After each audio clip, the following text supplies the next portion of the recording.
C'est difficile, mais il est clair que le baccalauréat, c'est un moment aussi qu'on apprécie particulièrement, mais j'ai aussi apprécié d'avoir été lauréate du concours général, parce que ça, on vous le rappelle. Mais je crois que toutes les étapes éducatives ont chacune eu un impact sur ma personnalité, mais évidemment les études universitaires, c'est des moments de pratique aussi politique, parce que notre période était très politique à l'époque, et mon engagement politique, il date déjà du lycée, mais il s'est intensifié durant mes études universitaires en France, où les débats politiques sur des questions comme l'apartheid à l'époque, ou la Palestine, ou toutes les questions liées au tiers-monde, c'était des périodes de grande effervescence intellectuelle. Et puis j'ai fait mon doctorat beaucoup plus tard, quand j'étais déjà mère de famille. Ça également, c'est un appel aux professionnels pour qu'ils continuent à rechercher le savoir, quelles que soient les contraintes. On doit pouvoir pousser le plus loin possible sa recherche de connaissances. Donc c'est plusieurs étapes comme ça, et je crois que Monsieur le Président du Haut Conseil, qui est un enseignant, sera d'accord avec moi sur cette question, que chaque étape est déterminante. Donc mon conseil, parce que c'est ça aussi le but de nos échanges, ceux qui sont en 6e doivent être excellents pour aller en 5e, ainsi de suite, jusqu'à la fin du parcours. Voilà ce que je pourrais vous dire. Merci madame. Alors, concernant votre parcours politique, est-ce que vous pouvez revenir sur vos débuts en politique? Mes débuts en politique, comme je l'ai dit, c'était une période assez animée, on va dire, du point de vue intellectuel. C'était les deux blocs. Vous avez lié le bloc soviétique, le bloc capitaliste. Vous aviez les foyers qui étaient politisés également, où on s'affrontait, mais avec les idées, les universités, que ce soit à l'université de Dakar. Tous les leaders que vous connaissez ont été des leaders de l'université de Dakar, mais également les universités européennes. Et j'ai eu une formation que j'estime solide de gauche, où Moustapha Diémé, qui est juste à côté, pourrait en témoigner, puisque nous étions ensemble dans un parti de gauche, Andidief, mais avant cela, moi-même, j'étais dans d'autres partis, où on considérait que le fameux concept de la lutte des classes était l'élément dominant. Tous ces concepts-là ont cédé la place, disons, à des idéologies plus collaboratives, on va dire, pour ainsi dire. La démocratie est venue mettre un peu plus de bémol sur ces idéologies. Mais c'était dans un moment aussi où certains pays n'étaient pas encore indépendants. Il y a eu la guerre de libération en Guinée-Bissau, en Angola, je l'ai dit, la lutte contre l'apartheid. Donc, on était également nourris par tous ces combats quand on était jeune, et on ne le perd pas. Donc, on a cette idéologie du refus qu'on acquiert très tôt, mais on ne sait pas dire que non, on sait dire oui aussi quand c'est nécessaire, pour bâtir aussi ensemble, bâtir un pays. Voilà ce que je pouvais vous dire, c'est que la gauche m'a marqué. Quand on dit gauche, ça veut dire aussi le marxisme-léninisme. Ça paraît lointain, mais je peux vous dire que les universités américaines sont en train de redécouvrir Karl Marx, par exemple. Et pourtant, l'Amérique, c'est le berceau du capitalisme. Mais on considère que Karl Marx a beaucoup expliqué les mécanismes d'oppression et d'inégalité. Donc nous qui étions dans les pays pauvres, ça résonnait pour nous, parce qu'on le voyait, qu'on était les plus pauvres de la planète, les moins soignés, les moins éduqués. Donc le marxisme était quelque chose qui nous attirait à cette époque-là. Et beaucoup de progrès ont été faits. Il faut aussi rendre hommage à cette école-là qui a formé beaucoup de cadres et qui a évolué évidemment sous des formes beaucoup plus conciliantes, on va dire. Merci. Merci beaucoup, Moussa. Donc nous allons accueillir M. Ndiaye Abdoulatif qui va aussi poser ses questions. au représentant du président de la République. M. Ndiaye. Bonjour l'assistance, bonjour tout le monde, chacun a ses rangs et titres. Bonjour Madame l'ancien Premier ministre du Sénégal, une sœur à moi, Soukaï Mbaye est une sœur. Et là, Malick Mbaye que vous avez fait venir des États-Unis aussi est un frère, et les Pape Khalignan. Bon, je suis le secrétaire général de l'UPF Sénégal. Je partage avec le directeur général le bureau exécutif de l'UPF, dont il est le premier vice-président. Et au nom de toute la presse, nous tenons à le féliciter. Parce que depuis qu'il a été installé, il ne cesse de prendre que des initiatives, toujours dans le bon sens et des initiatives inclusives. Vraiment, nous tenons à le féliciter et lui souhaitons plein succès. Bon, je n'ai que 2 voire 3 questions.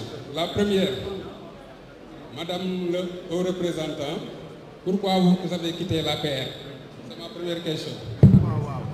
Mais ça, c'est comme si ça s'était passé il y a un siècle d'ailleurs, parce que ça a été une accélération du changement, une improbabilité qui s'est réalisée, parce que, évidemment, la divergence fondamentale, c'était sur le 3e mandat. Et c'est cette aspiration au 3e mandat qui a amené toutes les catastrophes auxquelles on a assisté par la suite. Mais c'est une page qui est tournée, qui fait partie de mon histoire politique, évidemment, que j'assume, puisque nous avions gagné en 2012 avec beaucoup d'effervescence, etc. Mais ce que je peux retenir de cela, c'est que j'ai la chance de pouvoir dire attention, ça va mener à un endroit non souhaitable. C'est-à-dire on tire de ces expériences-là également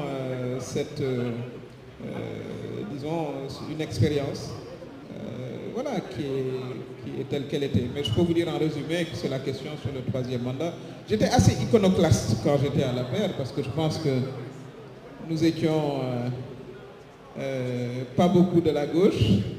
Il y avait Mary Teuw Niane, bien sûr, qui lui n'y est pas resté. Je crois que la seule personne de gauche qui est restée à l'APR, je vais le taquiner, c'est Mahmoud Saleh. Mais lui, il y a longtemps qu'il n'était plus à gauche. Il le prendra, je suis sûr, avec beaucoup d'humour. Voilà, donc nous sommes toujours restés avec nos convictions de départ dans un appareil politique qui était arrivé à expiration, si on peut dire, parce que la question du 3e mandat était une question complètement anachronique. Parce que quand le président Abdoulaye Wade lui-même n'a pas pu gagner avec le 3e mandat, l'envisager 10 ans après, c'était d'un anachronisme irréaliste. Et en résumé, je crois que c'est ça. Merci, madame. Bon, la deuxième question. Beaucoup d'économistes soutiennent qu'il y a des similitudes entre le PSE et le référentiel Sénégal 2050. Quelle est réellement la ligne de démarcation entre ces 2 plans? Vous savez, c'est une question d'aspiration. Je pense que vous soyez de gauche, de droite, du centre, en tant qu'Africain, je crois qu'il y a une chose qu'on partage, c'est qu'il faut éradiquer la pauvreté en Afrique. Ça, il ne peut pas y avoir de divergence entre les différentes écoles de pensée. Qu'il faille mettre tous les enfants à l'école, qu'il faille pouvoir soigner les Sénégalais, qu'on puisse avoir accès au minimum de services sociaux, que chaque Sénégalais puisse vivre dignement, habiter dans un logement décent, vous n'allez jamais avoir de divergence sur ces questions-là. Je ne vois pas. Donc la question, elle n'est pas là-bas. La question est comment on va y arriver. C'est là où on est divergent. Comment on va y arriver? Je crois que la première des choses, ça a été clairement dit, c'est par la bonne gouvernance. Et je crois que l'échec fondamental, à mon avis, de l'expérience, surtout dans son dernier mandat, de l'APR et de Benno Bokk Yakaar, c'est sur la question de la corruption débridée. Donc comment on va faire la différence? Je crois que très clairement dans le document Sénégal 2025, il est dit que la référence, c'est d'abord la bonne gouvernance, c'est de s'assurer qu'il y a des mécanismes qui sont mis en place, et c'était la super priorité. Je crois que c'est une grande différence. Merci, madame. L'autre différence, c'est pas la seule d'ailleurs, c'est de s'assurer que le Sénégal pourra de plus en plus compter sur lui-même.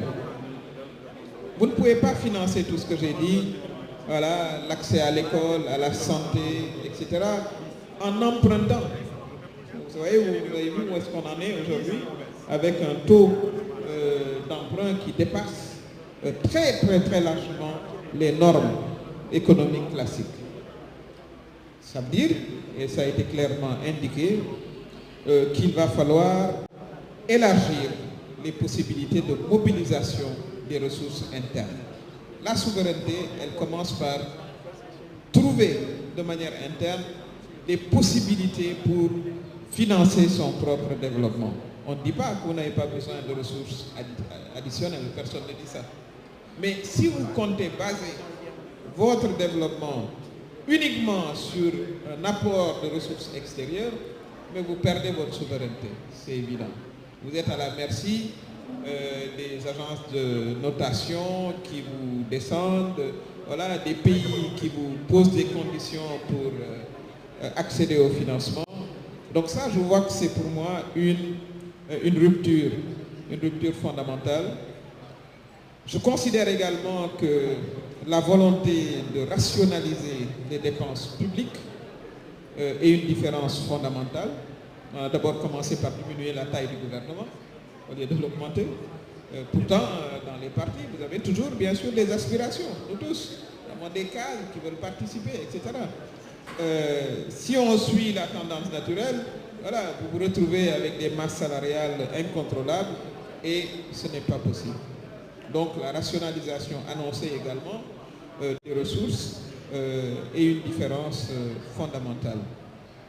L'autre différence également, c'est l'approche implication des populations que moi j'ai perçue. J'ai entendu, et je le félicite pour ça, le ministre de l'Agriculture dire que son ambition, c'est d'avoir une coopérative dans chacune des 557 communes du pays. Coopératives agricoles ou des coopératives de production, parce qu'à Dakar on ne va pas produire, on ne va pas cultiver, mais on peut produire. Donc à mon avis, ceci est également une différence fondamentale, que tout ne vienne pas du haut pour être quasiment, je ne dirais pas imposé, mais en tout cas des recettes prêtes à porter venant du haut, mais plutôt une dynamique qui vient du bas avec l'objectif d'accroître la participation citoyenne à la production. Ça, c'est également une approche tout à fait nouvelle que j'ai également perçue. Donc, les objectifs... DG bi nga xamante ne mooy jiite fii di fi nga xamante ne moom maison de la presse bu maison Babacar Touré gis ngeen ko mbokk yi kàddu gu mujj gi ñu xaarandi rek xam naa ni dina am solo ndax yaakaar naa ne moom la ñu jox madame Aminata Touré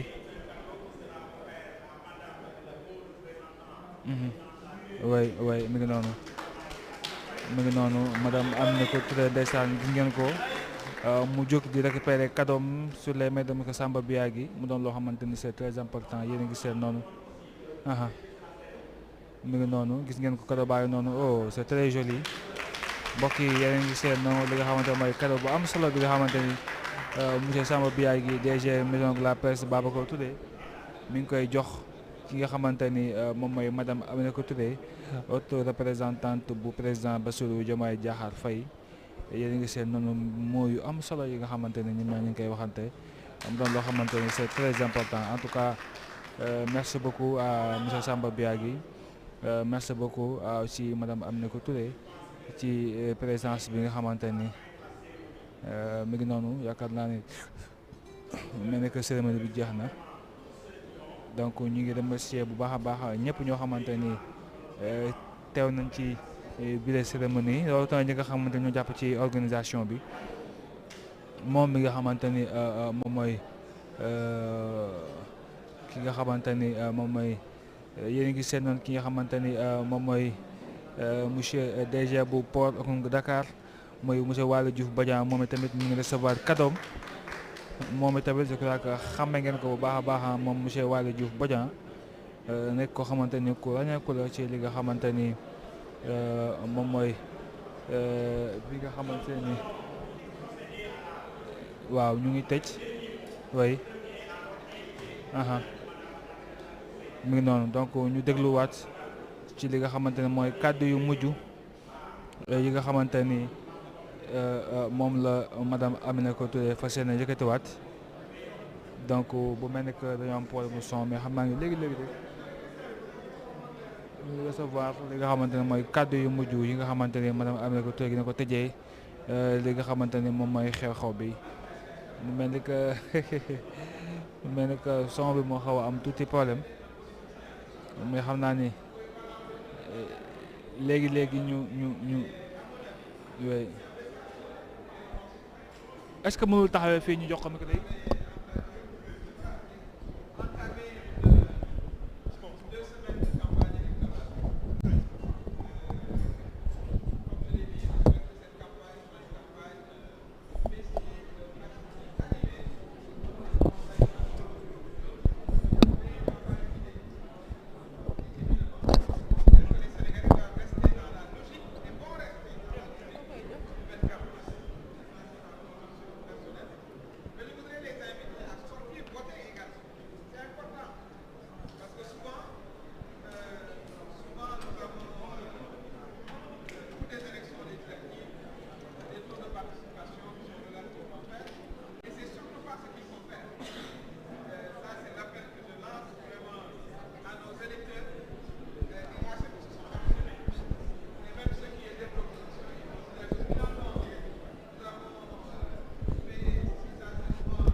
Les professionnels de l'information et tous les amis qui m'ont accompagné aujourd'hui. C'était une belle journée d'échange et je souhaite j'invite vraiment toutes les personnalités invitées à venir. Voilà, à venir se faire connaître aussi et accompagner la Maison de la Presse dans son ambition d'ouvrir un dialogue en direction de tous les acteurs de la société. Merci encore.